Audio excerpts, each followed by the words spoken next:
the thing that scares me the most is just like the recklessness and the lawlessness of the people that are supposed to be upholding the law. And I think that's where we are. And we keep going faster and faster and faster with all these just wild things that keep happening. And there doesn't seem to be any consequences or, repercussions. And it's scary. From the data I've seen, even people that approve of the general direction of things are saying, hold up, this cannot be the Wild West. Let's get the violent criminals off the streets that have gotten in this country illegally. I don't think anybody would disagree, right? We don't want people that are here breaking laws and doing horrible things. But when I say that, I think of like murderers, rapists, like violent crime, not my grandpa overstayed his visa.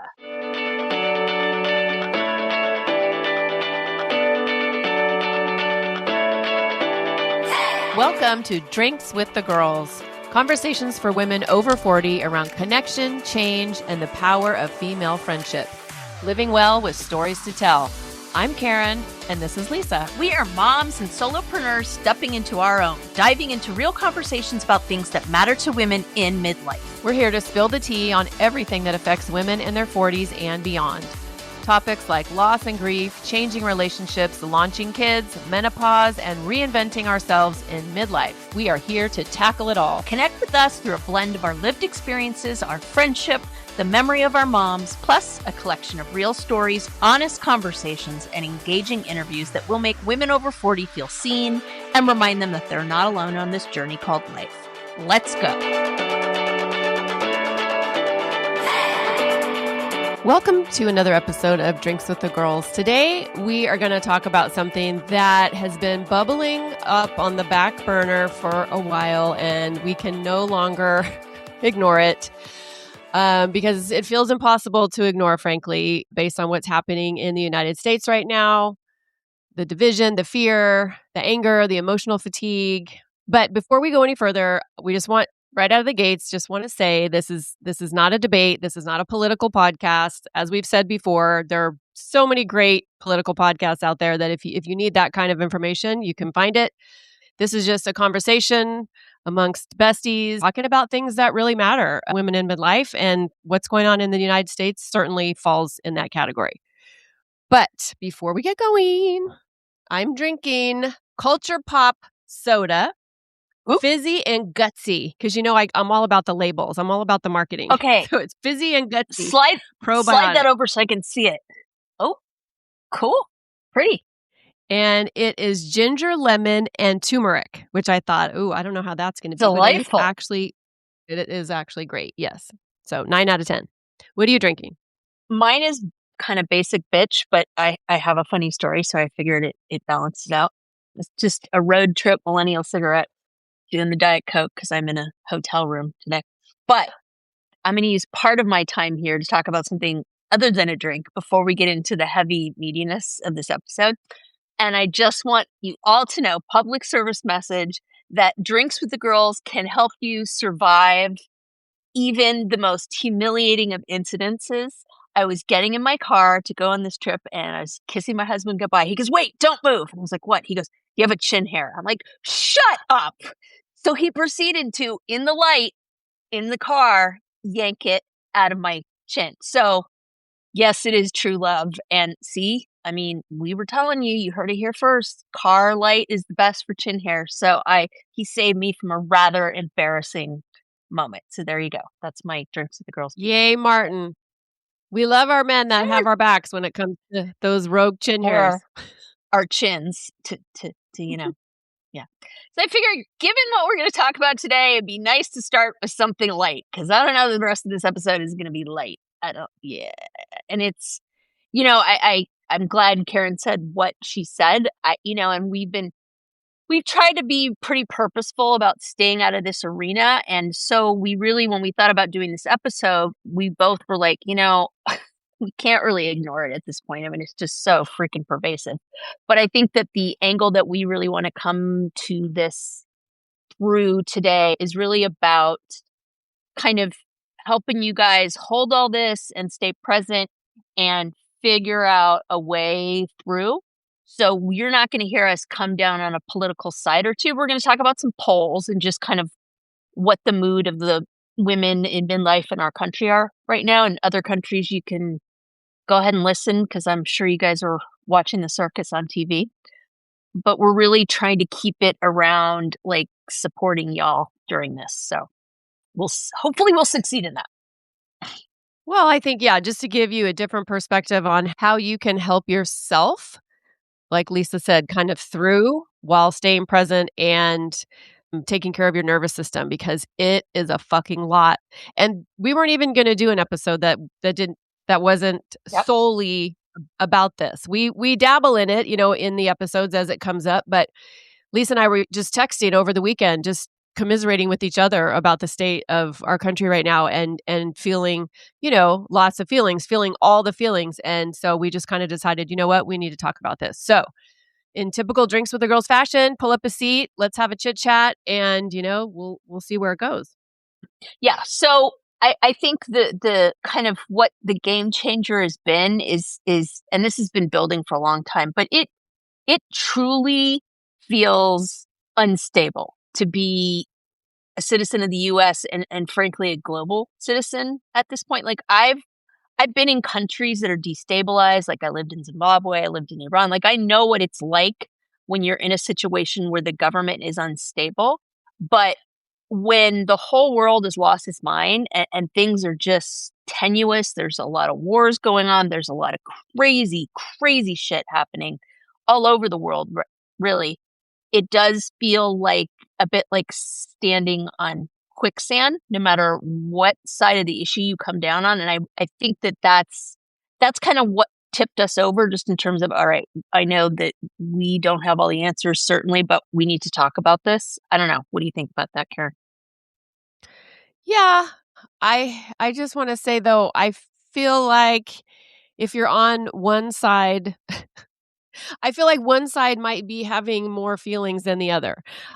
That's fair. Not better, worse, but maybe different feelings. But I think Hmm. that to see the way that human beings are being handled in this country is frightening. I think somebody else who's maybe on the other side of the aisle might say, I like what's happening with, it's okay. It should be happening. And so, and that's where it gets difficult because, people have emotions that go along Hmm. with their opinions and their beliefs and their feelings. And I think just the ability to just talk about things, and not diving into all the things, right? Specifically, but just being able to talk about the emotions and how we are feeling and what we're thinking and what we're doing and how to do things that can preserve our mental health, our emotional health, and maybe our relationships. I don't know. Yep.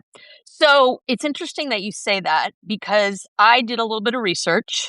Our Drinks with the Girls research staff helped me a little bit with this. And I Our staff wanted is to really actually, underpaid. I Don't you think our know research that. staff is really underpaid? Okay, Yeah, I know, sorry. but they look hot, so we're fine.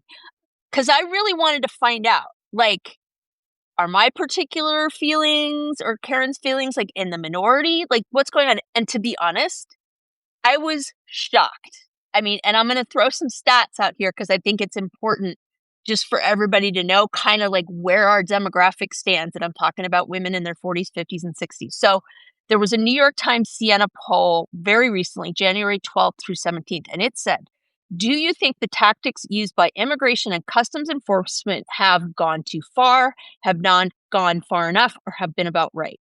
All respondents, this is everybody, it's not broken down by party or anything. 61% said way too far. If you break it out with Democrats, Republicans, and independents, the majority is still quite large. So 94% of Democrats, which I wouldn't be surprised about, and 71% of independents. Republicans, 20%. But if you add that to like about right, like somewhere in the middle, it's a good 60%. So I was actually kind of surprised about that. Then CNN did a poll that was about, the question was, let's see, here are a few things President Trump pledged to do during his inaugural address last year. For each one, please say whether you think he has made progress, made things worse, or not had much effect on it. for the made worse, I'm just going to spoil alert and say the made worse part of this graph is quite large compared to the other two. Again, I was blown away. Restoring safety to the United States, 39% says this administration has made it worse. Bringing law and order back to our cities, 42% said this administration has made it worse. Bringing back free speech to America, 41%. Keeping our children safe, healthy, and disease-free, 40%. Being a peacemaker and a unifier, 47%.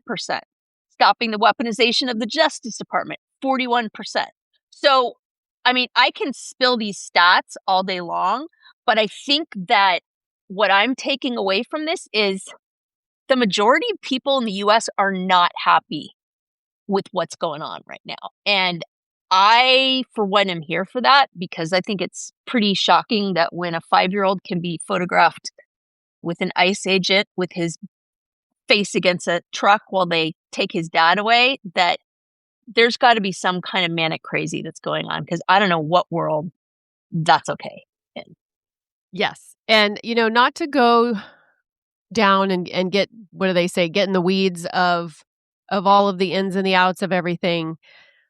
But the thing that scares me the most is just like the recklessness and the lawlessness of the people that are supposed to be upholding the law.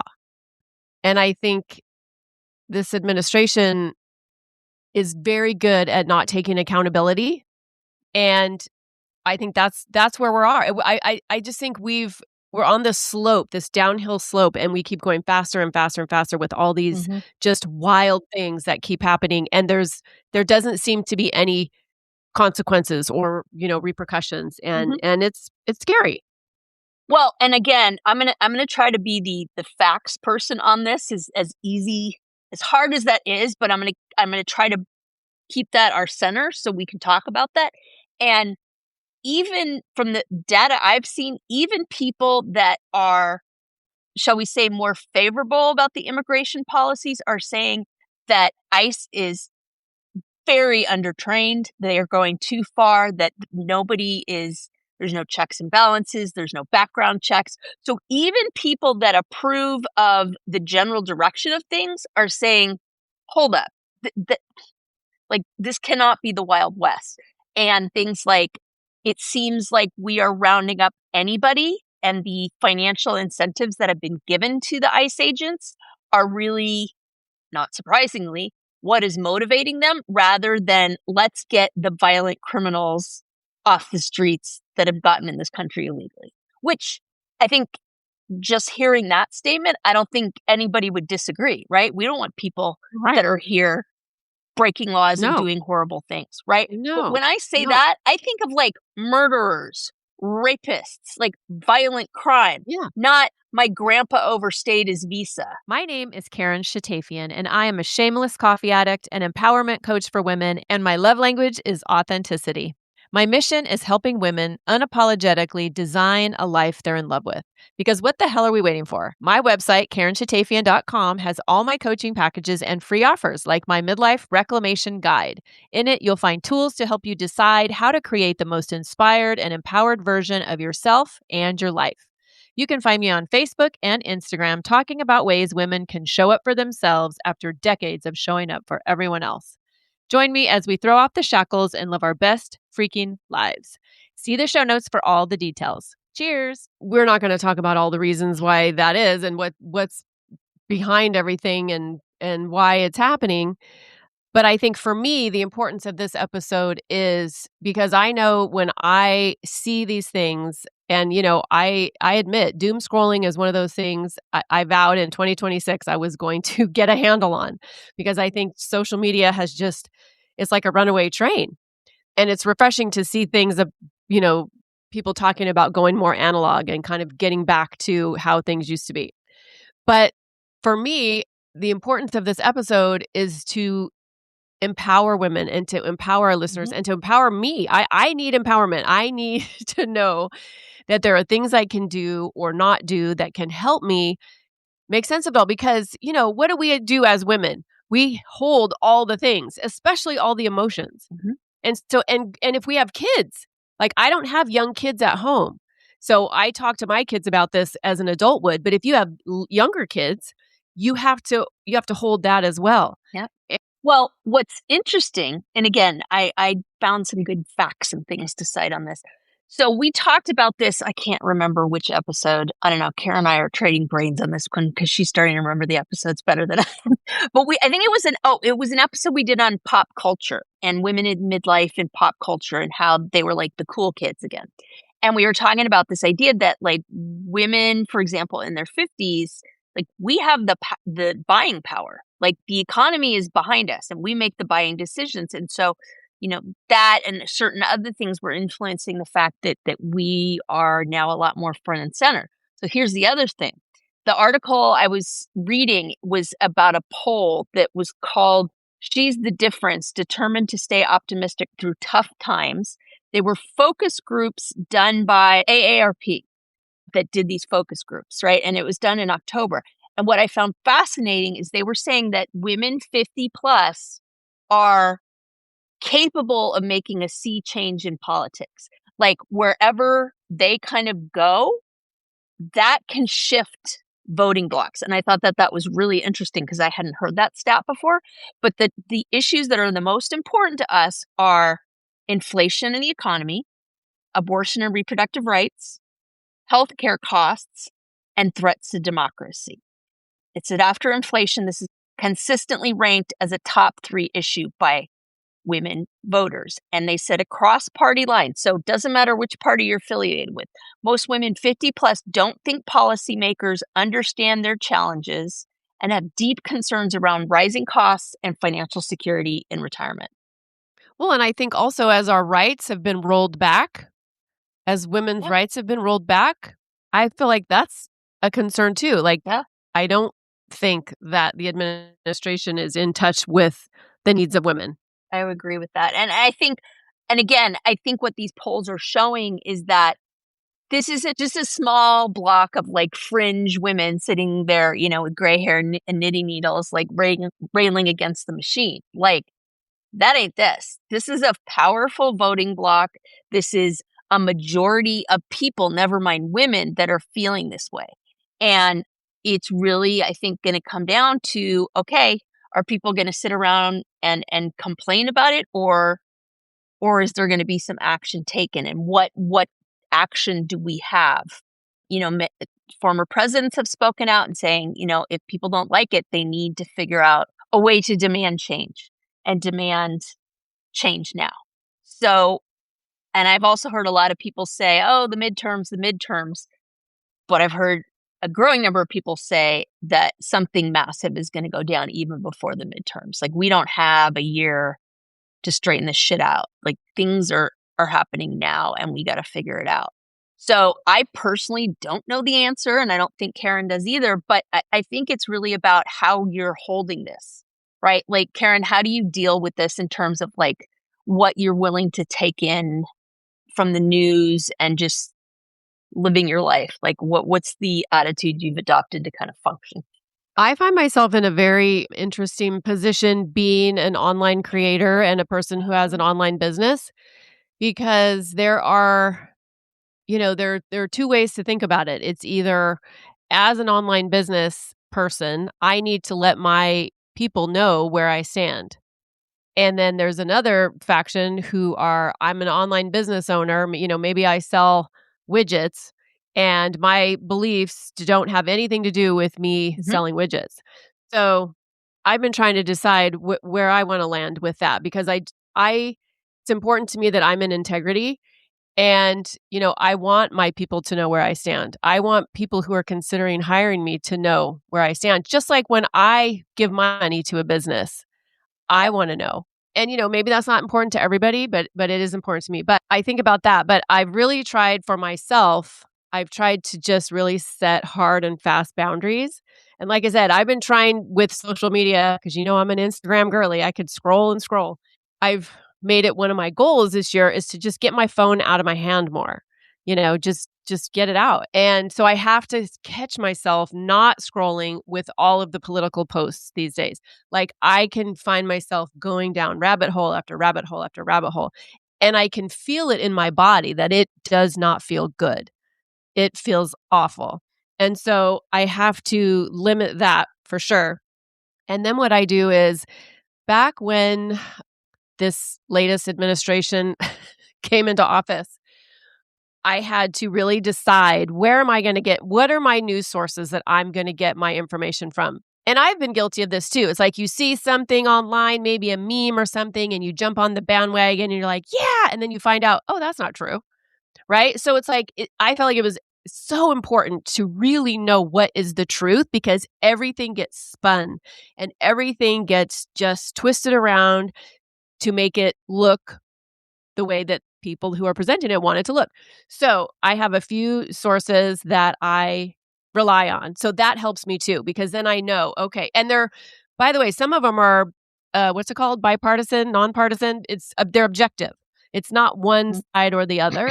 Listeners, if you're out there and you're the same, you can't figure out who do I listen to? Where do I get my information? Where do I get the facts? Heather Cox Richardson is a fabulous way. She's a history professor. She has 5 million subscribers on Substack, and she does a daily newsletter where she breaks down today's news stories coming from the historical perspective. It's called Letters from an American. Yes, Letters from an American. I also go to Snopes, which is kind of an old school fact-checking site, but that's helped me in, when I want to know, did this person really say this or did they really do this?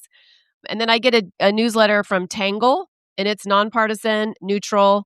They just give you the facts on, what are the stories of the day, like the headlines. But what about you? How do you kind of wrap your brain around all of it? How do you stay sane? How do you protect your mental health? So, I've definitely changed the way I get my information. I used to, especially when I was traveling, I would have MSNBC on a lot in the background, just kind of for company while I was doing things. Don't do that anymore. No CNN, no MSNBC. I used to be quite a heavy consumer of NPR because I drive a lot. And I'm still supporting them financially because I know that our public institutions, public radio, public arts are just in the toilet. So I believe in supporting them financially, but I don't listen. I found that it was just too much for me to take in roundabout the election. And it's kind of like you said, like I just felt it in my body and it was like I wanted to crawl out of my skin. Like I just could not. I felt like I was drinking from a fire hose and not in a good way, like I was being waterboarded by information. So I made a decision that I was not going to consume that way. And just because it felt so icky to me, I may go back to it at some point, but right now it is just not in a form that I can digest. So I get some digests on my phone through Google. It's definitely hit or miss. But I feel like I can scroll through stuff and kind of look at it with one eye open in case it's a lot. Again, like I fully embrace. Oh, totally. It's that little emoji where you're peeking behind your hand. 100%. I'm always like, and my husband is Mr. like doom scroller, and he'll do that with like TikTok or YouTube and he'll hear this stuff. And I'm like, we get into fights about it because I'm like, I cannot handle this. I cannot listen to this. What? You need to know what's going on. You can't just stick your head in the sand. And I'm like, there's a difference between sticking your head in the sand and filtering out in ways that you can digest. And I will not apologize for being kind to myself in terms of how I get the information. I consider myself to be well informed. I can't debate the top politician, but I think I know what I'm talking about. And frankly, I feel like I take in enough information that I can make some reasonable decisions for my family and me. And other than that, I really just made that decision because it was affecting my mental health. Like I'll be pretty honest about it. So that's how I do it. Absolutely. Yeah. I think it's interesting. I want to talk about keeping silent during this whole thing as a coping mechanism, because I think a lot of people choose just to be silent. First of all, so they can just cope, so they can deal with day-to-day life, picking up the kids and making dinner and going to the doctor and all that. I follow Therapy Jeff on Instagram. Highly recommend. But he actually had real, I think it was today or yesterday, and he really broke it down that our bodies are not built for this. Like our bodies are not built for this level of constant and continual input of all of these way crazy things that we're seeing. And It's like we being get in a war flooded. zone. Yes. Yeah. And we're flooded, right, with all these emotions and they don't have anywhere to go. So when we're silent, they stay in our body and it just that cortisol, that Mm-hmm. stress stays in our body. And so he's saying that the silence amplifies the cortisol, amplifies the stress, which totally makes sense. That's why, your therapist will tell you you can't bottle up your feelings, you got to let them out. Yep. So he says that when you name it, you can just get it out of your body. Just talk about it with somebody that you trust, right? Not in like a toxic positivity way, but just in a this is what I'm noticing, this is what I'm feeling, this Yep. is what I want to do.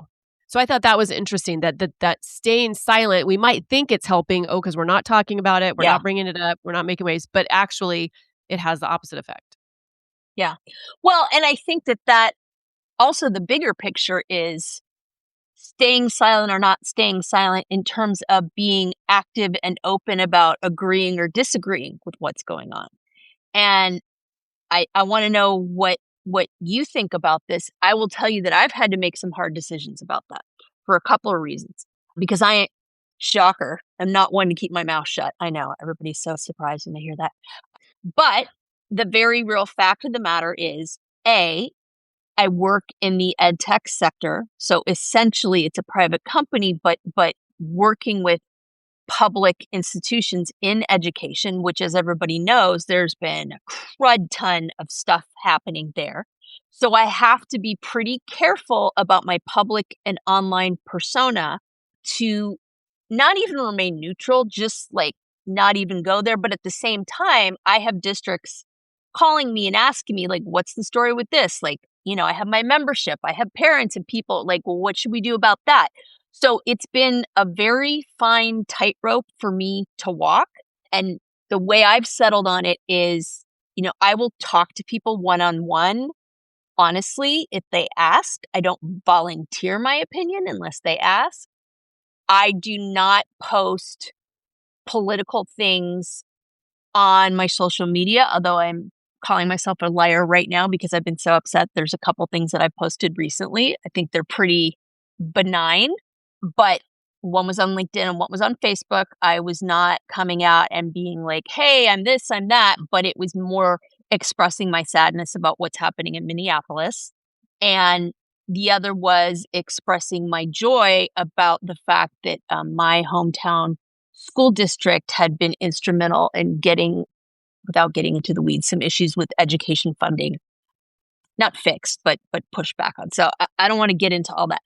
The other thing is that, my husband, as many of you guys know, was up until about, I don't know, a couple months ago, not a citizen of the US. He's here legally. He's always been here legally, but we were in the process of getting his citizenship.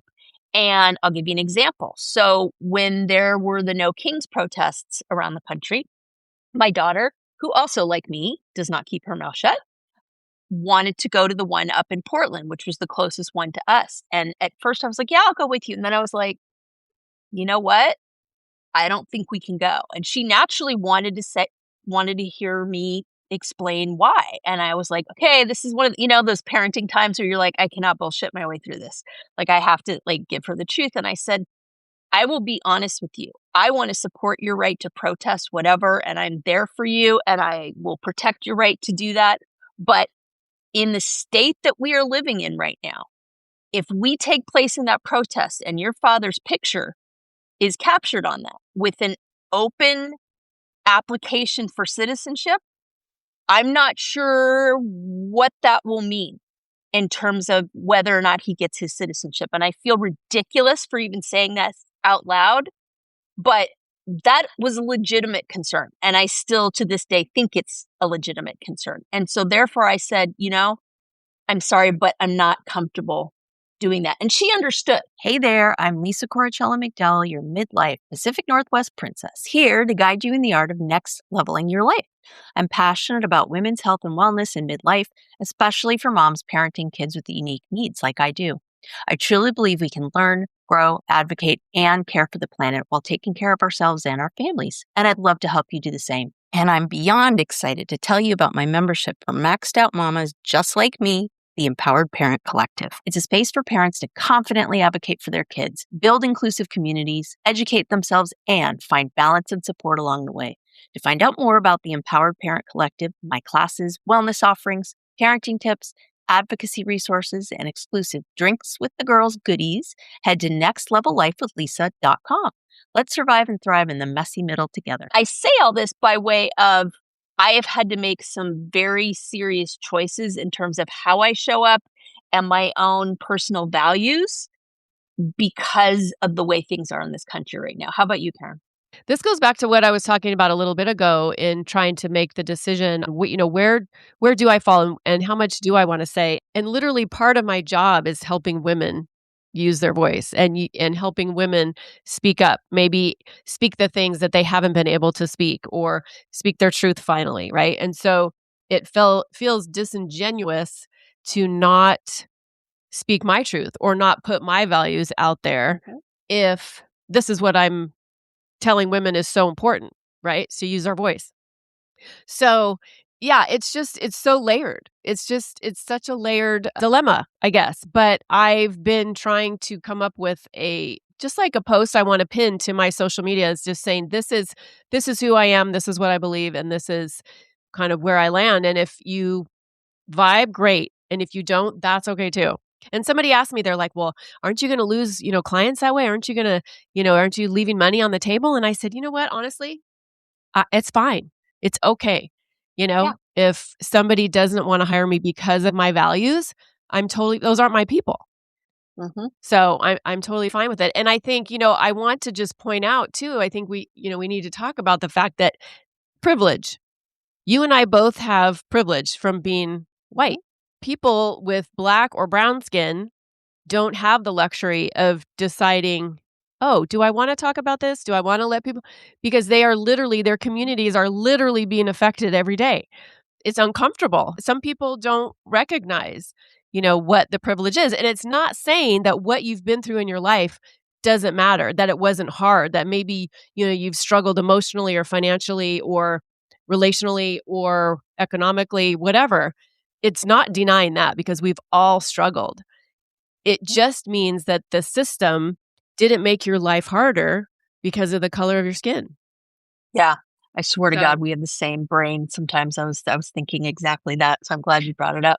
But I would also add to that socioeconomic status, because if Yes. you chose Yes. to do that, right? Let's just say, for example, you decided to put that post up and you did lose business because of that, right? You have the choice of doing it. If I am making minimum wage, working at Home Depot or whatever, I don't have the privilege of saying, I don't like the way you're dressed and what you're saying, like the statement you're making with this, it's making me really uncomfortable, so I'm not going to serve you. I'd be out of my ass. So I think that the concept of privilege is absolutely germane to what we're talking about here, because let's be real, if you have privilege, you have choices. That's what that means, is you have choices. Yes. And some people do not have those choices. So I think it's very good that we're being upfront and really naming that, because you just can't get away with it. And I was even thinking today about, the protests in Minneapolis and all these things, and the fact that things have ratcheted up over the fact that the latest 2 people have been killed. And I couldn't help but think to myself, I wonder what would have happened if both these people had been people of color. Well, there was a young man who was a black man. But that's exactly what I'm saying, right? Yeah. So, and you don't see his name in the news. You don't see him. Exactly. And then we had 2 white people that were killed, and all of a sudden everybody was like, oh, this has gone way too far. And I have a problem with that, right? I mean, we talked about this on the episode with Brie Martin. when we were talking about all this, it's like, okay, so everybody finally gets their dander up when white people are getting killed, but when another unarmed black man gets killed, I mean, you cannot look at this and not see that. So, like, are we only gonna Right. get serious And about this when white people get killed? yeah, and I mean, we are so annoying to black women and to black people because they have literally been screaming about this. I mean, Yep, 2020, why do you think Black Lives Matter even became such a yep, huge thing? Because they're literally screaming from the rooftops, and until it affects your community, you have the yep. privilege of, "Oh, hmm, okay," Mhm. until it shows up at your front door. That's a privilege we have of, do I wanna look or not? Whereas people of Yeah, color don't have a choice. yeah, and I think that's the difference between the "Well, all lives matter" comment, right? It's one of my friends talked about, well, we all live in the cul-de-sac. Does that mean that if your neighbor's house is on fire, that you're not gonna put it out because it's just a house on the cul-de-sac, right? We talked a lot about that with Bree. She was very clear about this idea of allyship and what that means in being a human and what it isn't, right? And one thing she was very clear about, it isn't me having to be responsible for educating everybody out there about racism and what that is. I am here to talk about it with you, my friends, and people that really wanna know. If you ask me, I will talk to you about it, but don't mistake that for me feeling responsible for educating people, and I think that was a really important point. And everybody has a different level of what they're willing to talk about or to say or to put out there. Like you said, you have constraints because of your job. Like, we don't need you getting fired. No, thank you. Um, but I Not just here for think that. it's important that we recognize, and like you said at the top of the episode, like, what power we have. We have a lot of power as midlife women, not only with our money, our pocketbooks, but also if we are a white woman, we have a lot of power in we can use our privilege to talk about things that maybe only other white people are going to hear you Mhm. because you're a white person, right? Does that make sense? Yep, yep. That sounds terrible. No, That I sounds really understand what bad. you're saying, and I think it's about this continuum of using your privilege to speak out and speak up for those that don't have it, right? But it's also that continuum of what does speaking up look like? Like, we're certainly not telling everybody to go out and set themselves on fire, literally, and protest, right? That's not what this is about, okay? Like, I've had to make choices about that. I've been in conversations with people that, I mean, I can think of one in particular as a business conversation, and the person was being just openly racist, and it was really upsetting to me. And I was fighting with myself the whole time as to whether or not I should take this person down a peg. And in the end, I decided, you know what, this is just not worth my time. And when I got off the call, because everybody's been down that Facebook rabbit hole, including me. No one wins when you go down that hole, right? It's just, you don't. And Yeah. so when I got off that call, I had to ask myself, though, okay, if this isn't worth your time, what is? And I had to make some decisions like, what is worth my time? Educating my kids, giving my kids the tools to discover for themselves, helping my kids understand what is fake news, what are reliable sources to get your information from. What's worth my time? Well, my job is about getting tools in the hands of kids so they can read. That's worth my time. Talking about where schools can get funding. That's worth my time, right? And so I think there's varying continuums from staying silent to setting yourself on fire.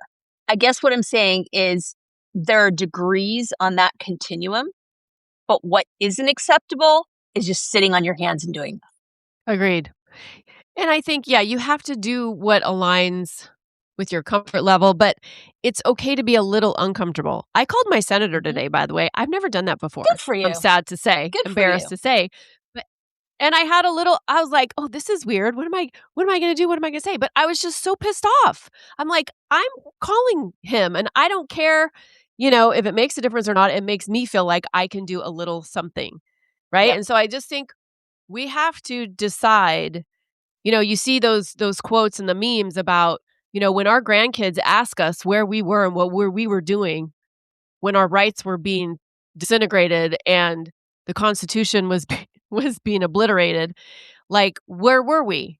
And so I think we all just have to really take a look in the mirror and say, where do I want to tell my grandkids I was? What was I doing or what was I saying?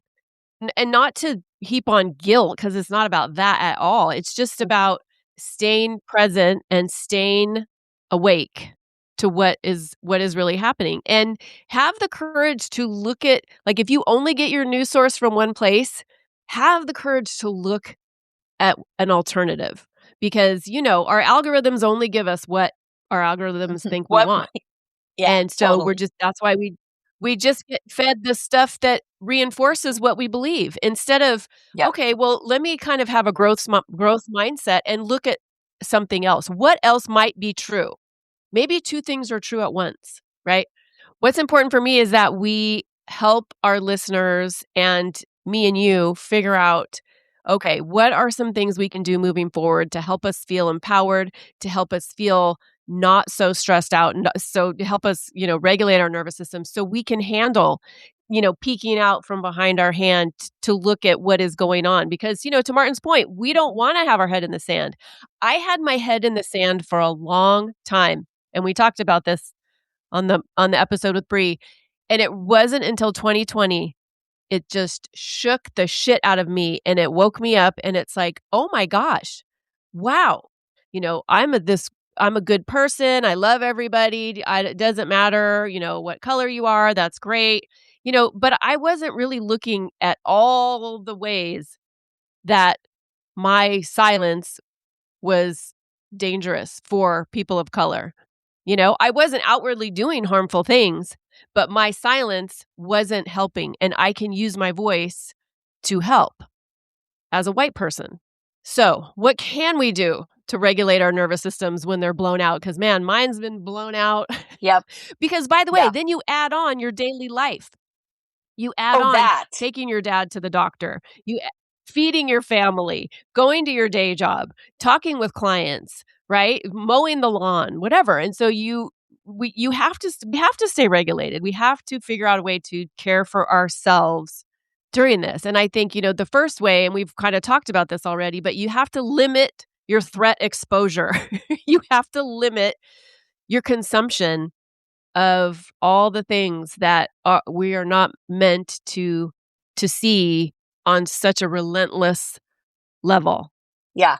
And I think What to else? your point, in terms of like the news sources, people are always, I think, shocked when they hear this, but y'all, the stuff that you see on social media and in your feed, those aren't all human beings, okay? A lot of it is bots, and they are fake people. Like, I know I sound like I'm like Looney Tunes, but I promise you I'm not. There are bad actors out there that put all this information together, and it seems, even in just like a response to people or just something that pops up in your feed, and they are out there trying to influence things. So I'm not being paranoid when I tell you this. My point is that take it with a grain of salt. Okay. Take it with a grain of salt, because you cannot always trust what you see in those channels, which is why it's so important to have belly to belly conversations with people and to really vet those sources. Yeah, I love that you mentioned that, belly to belly. That's so cute. But it's true. Yes, in real life, safe people that, may agree, may not, but you need to have a place where this can all go. You need to get it out of your body, and yeah, having a human conversation about it definitely helps. Okay, quick pause. Have we talked about the Pod Squad lately? Oh, the Pod Squad. You mean our email list /VIP lounge /digital wine club? Exactly. So listeners, if you're not on it yet, you're basically making life harder for yourself when it comes to podcasts. Like trying to scroll for show notes while speed walking on a treadmill. Wait, what was that link again? Oh, no. Grab the side rails. Or pulling up that book we mentioned while you're in the Starbucks line and then realizing everybody else moved up 3 cars and now you're that woman. We've all been there. That's why we made the Pod Squad. You'll get new episode alerts every week with direct links. Easy to listen, easy to share. And show notes straight to your inbox. So when we drop a life-changing product, book, hot tip, or yummy new drink, you're not rummaging through your memory like a woman searching for her reading glasses when they're on top of her head. It's organized, it's helpful, it's for you, babes. So join the Pod Squad. The link is in the show notes. Just tap it. Snacks, sarcasm, solidarity, and obviously fighting the patriarchy. We write at dawn. One of the things I try to do is not start and end my day with news or, the latest breaking or the latest headlines. And it's hard because, if you're on social media, you're going to get some of that. But that's one thing I try to do is just not start and end my day with the heaviness of the world. So y'all know that we like to make sure that everybody has some meaningful steps, suggestions, resources when we get to the ends of our episodes, and we call them takeaways, right? And so this is no different. And again, please understand, we are not experts. Karen has a counseling degree, but we are not like medical professionals. We are not licensed therapists or any of that. So the things that we are saying come from either our collective consciousness, the research we've done, or people that we've talked to. So take it with a grain of salt. I talked a little bit about belly-to-belly conversations. The other reason I think that's so important, and I'm not talking about just like go get lost in a crowd. That's not what I'm saying. When I say belly-to-belly conversations, I mean with your people, right?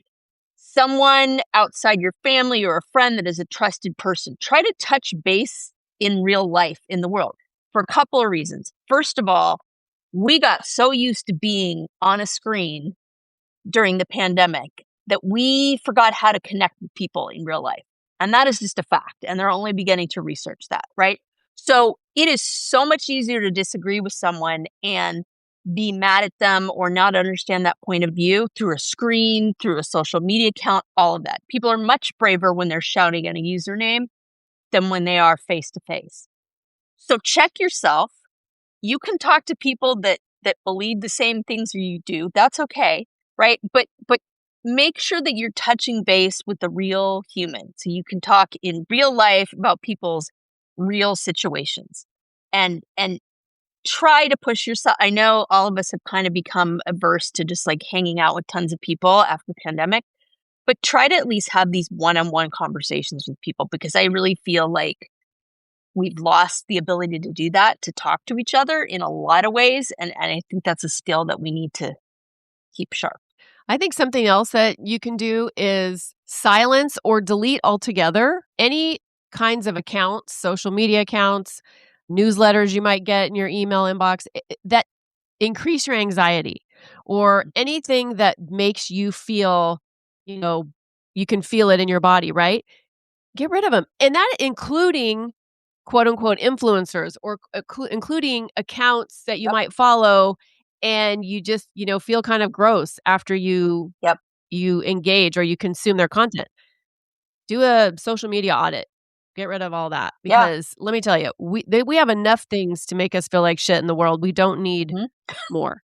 We don't need someone's assistance doing that. And I will tell you, the other thing you can do, whether or not you have an Apple or an Android phone, and I show this, but I don't think it'll show up. So, when you get like your Google News feed or your Apple News feed or all those, you can curate that. So it's the same kind of thing as like scrubbing your social media.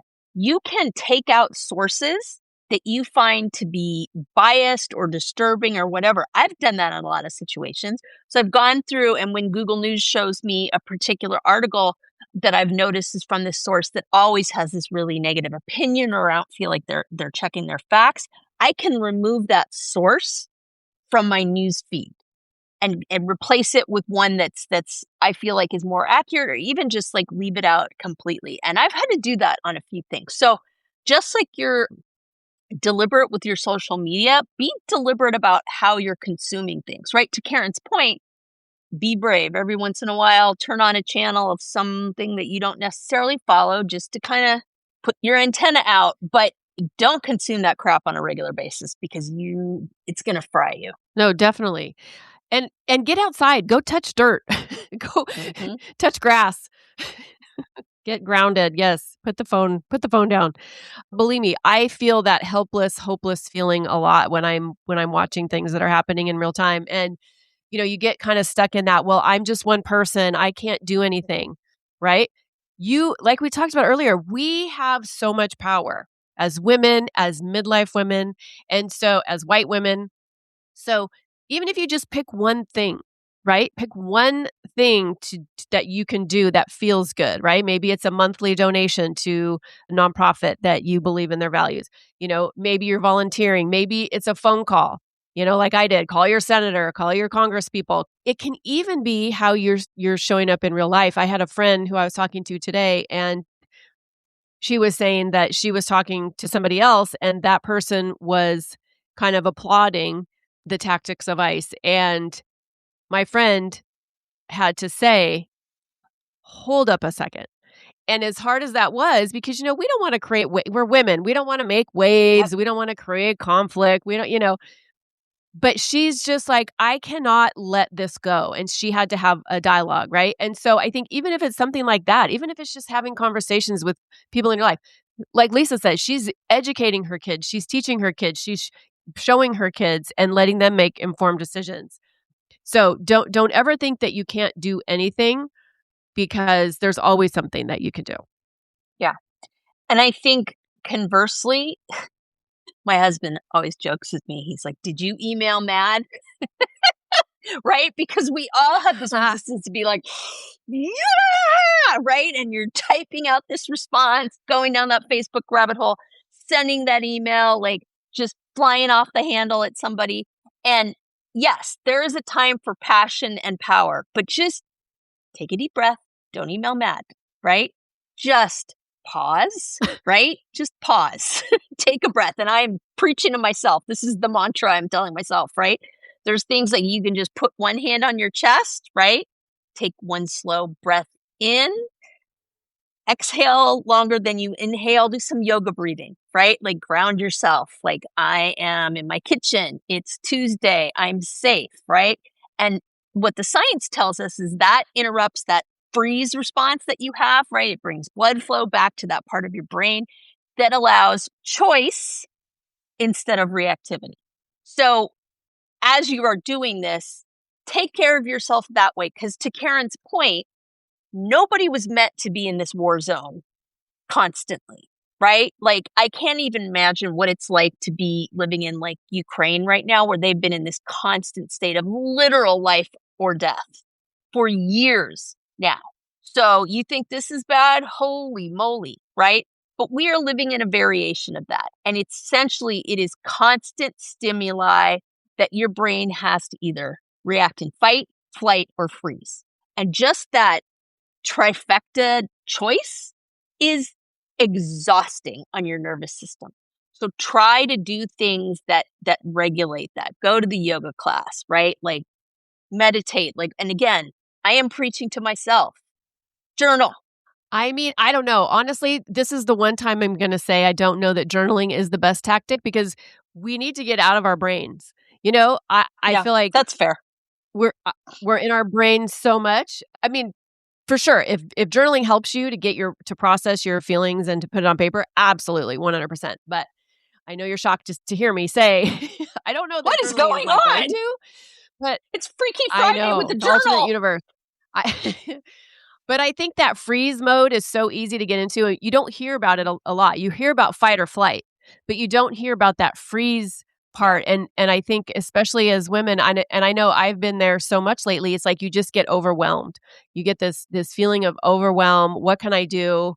Oh my gosh, this is terrible. And then you're like immobilized and you can't, and you don't do anything. So I think just taking some kind of a step, like, Lisa said, take a yoga class.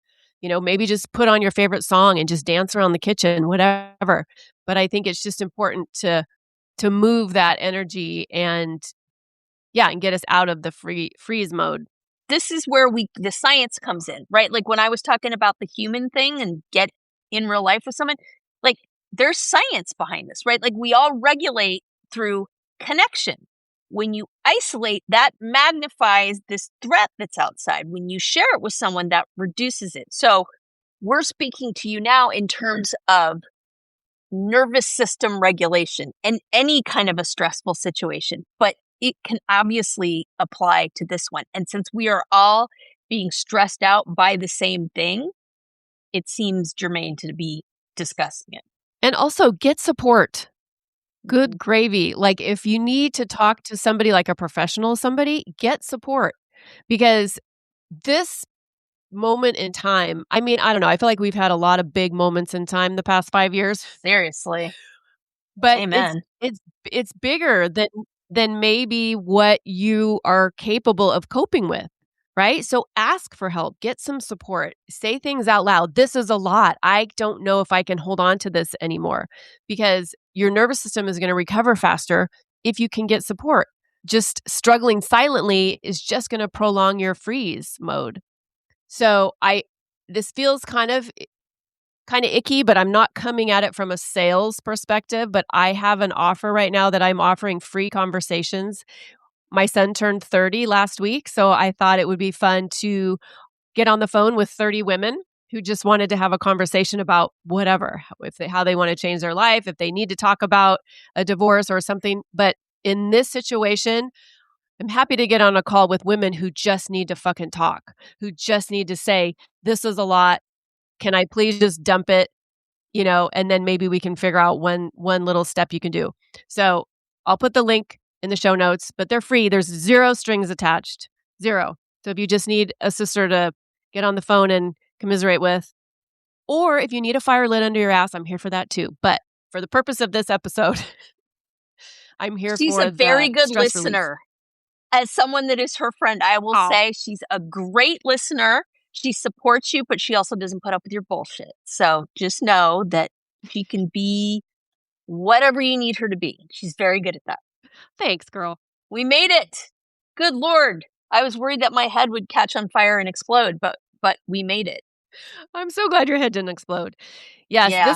this was a good episode. I think it was timely. I think we needed to have it. And I know it's, we talked about some uncomfortable things, and, listeners, as always, we want to know, where you land with all of this. So get in our inbox, give us a 5-star review. Let us know what you liked about this episode or what you might need. If you need another episode like this, let us know what you need, because we're here for conversations with you and for you. Yes, please join our email list, the Pod Squad. It's super easy. So you can do one of 2 things, right? So on the show notes, like whatever you're listening to on your phone where it talks about the episode, it's the first link there. You just click that and it takes you where you join the Pod Squad. The other thing you can do is go to our website, drinkswiththegirlspodcast.com. That's where you can find anything. If you want to get in touch with us, if you want to, we hope you do, join the email list. All that's there. I even try to link episodes in there, the latest episodes, although I'm a little behind. So drinkswiththegirlspodcast.com. Anything related to the show is there. You can just go for it and find whatever you need. Perfect. So thank you, listeners. We loved having you along for this journey. And I will say cheers. Cheers.